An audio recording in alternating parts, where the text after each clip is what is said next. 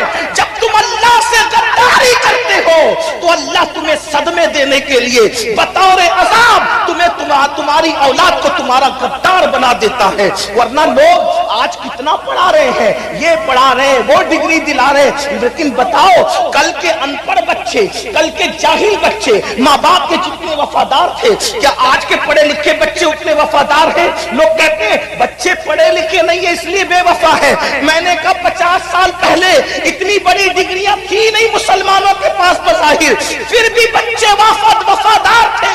وجہ کیا تھی؟ ان کے ماں باپ خدا کے وفادار تھے, اللہ نے اولاد کو ان کا وفادار بنا دیا تھا.